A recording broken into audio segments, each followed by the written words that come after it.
If it is or if it ain't, it's going to come out.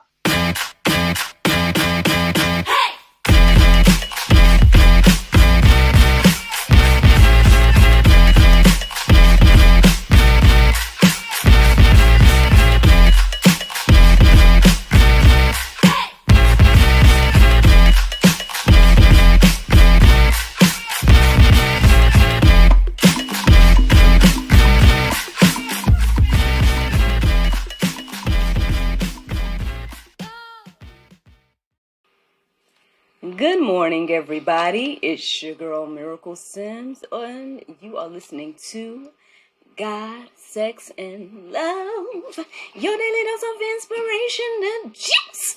It is November the 10th, 2023, and today the topic is, we got options? Happy Friday, everyone. Happy Friday. And I heard that it's Veterans Day, so happy Veterans Day or early Veterans Day as well. I hope that you guys had a wonderful day yesterday. Mine was just fine. Yesterday was a work day for me. So, yeah, I did my shift over there at the church. Had some meaningful conversations and got my tasks done. That's pretty much what yesterday looked like in a nutshell.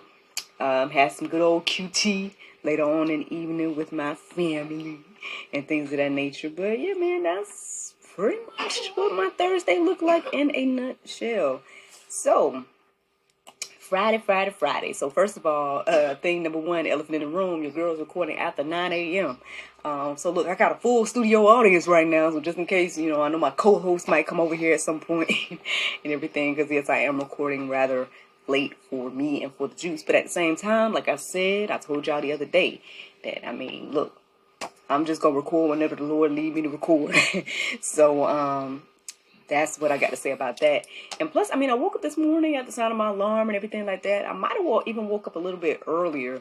And I made a note of that time and everything. But I don't know. I ended up finding myself engulfed in conversations with my husband.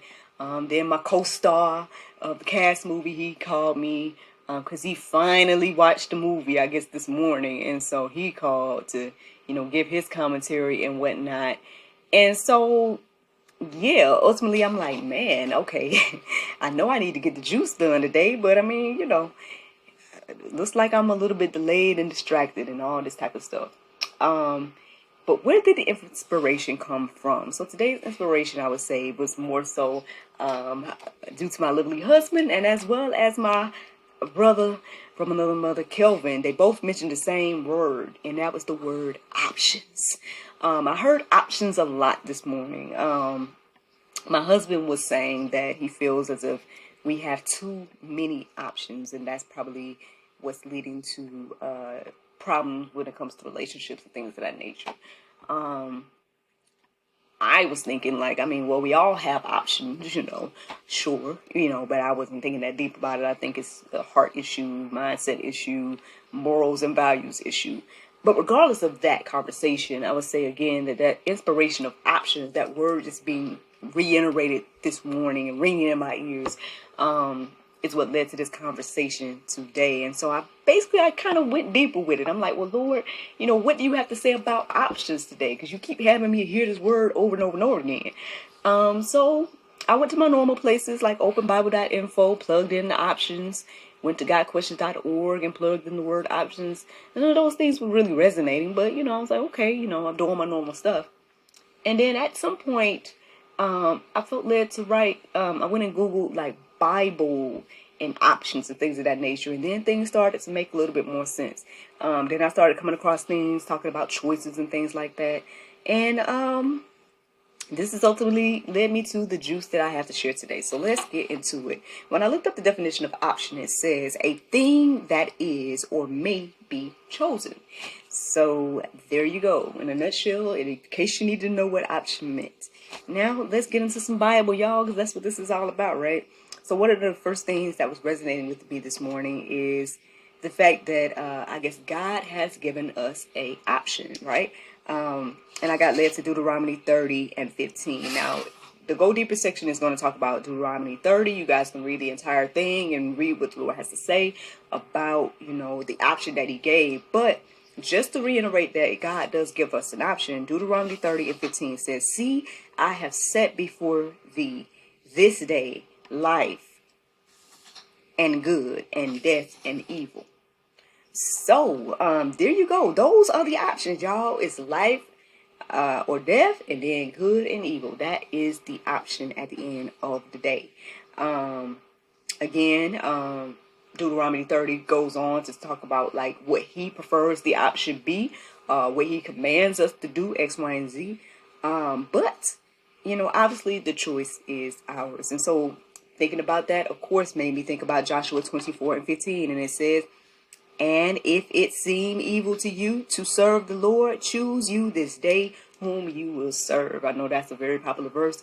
It's only part of that verse and whatnot as well, because Joshua goes on to say, hey, me and my house, we going to choose to serve the Lord, and things of that nature. And that's what I proclaim over this house around here as well. But I guess, again, that is your choice, right? You got options out here. Your option is good or evil. Your option is life or death. God clearly has a way that he wants us to go, and has done everything to make a way and preserve a way. But again, the choice is yours. So choose you this day who you're going to serve. As I was going in the midst of all of this, I came across an article. It's at the Bethesda Gardens Frisco.com, I think it was. And it's called Seeking Guidance from the Bible When Making Major Decisions. And it basically came up with like this list of things to do. So I know for those that need practical advice, right? You might be at a crossroad moment right now. You never know. And you need to decide like what you're going to do, because you got options, right? You got options. So here's some things that hopefully will help you to decide to make the right choice. You guys can again read the entire article yourself and all the details, but this is what the list said. It said 1, trust in God. 2, ask for wisdom. 3, realize God calls, or God something. I'm sorry. The way I write, I apologize. God something people to counsel each other. Calls, I think it is. Calls people to counsel each other. 4, pray about everything. And then 5, turn to scriptures. So, I mean, there's your answers, friends. If you guys, you got all the options in front of you and you're like, what should I choose? How should I choose? How do I know if I'm going to make the best decision, X, Y, and Z? Then there you go. That's a nice little list for you guys to go by and go deeper about and, peruse and let those things marinate on your heart, souls, and minds. I got a few more verses to share in regards to this conversation of we got options. And here are the verses that stood out to me to share. John 8:32. It says, and you will know the truth, and the truth will set you free. Again, we might think that there's way more options than just what I've already shared, right? You might think that, hey, there might be more options for me other than just good and evil and life and death, miracle. Like you probably, maybe that's how you feel deep in your heart. So this Bible verse here is telling us, hey, you will know the truth and the truth will set you free.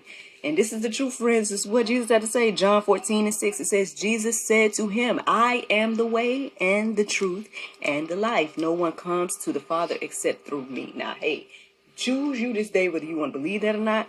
But that's what he say. He say he the truth. And then guess what? The truth will set you free. Last verse I got to share with you guys is Mark 8:36. It says, for what does it profit a man to gain the whole world and to forfeit his soul? You might think you got all the options and you choosing whatever you want to do right now, and it's looking great for you.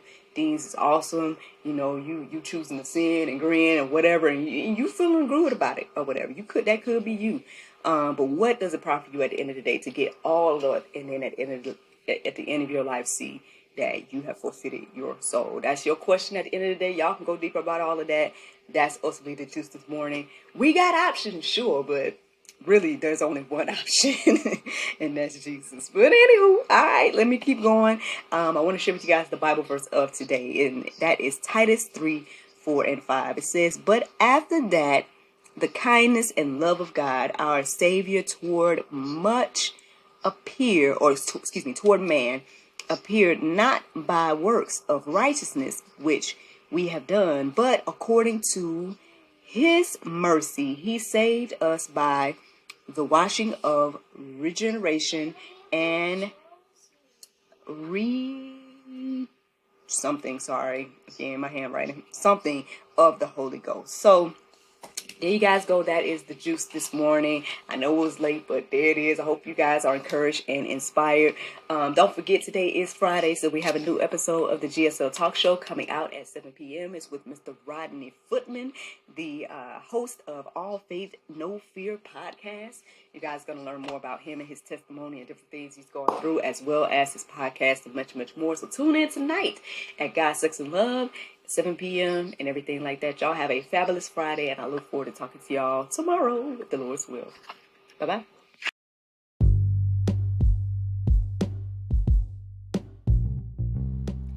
This episode was sponsored in part by FaithfullyStyled.com. Show your faith in style and visit FaithfullyStyled.com, where faith and fashion meet to create truly unique apparel.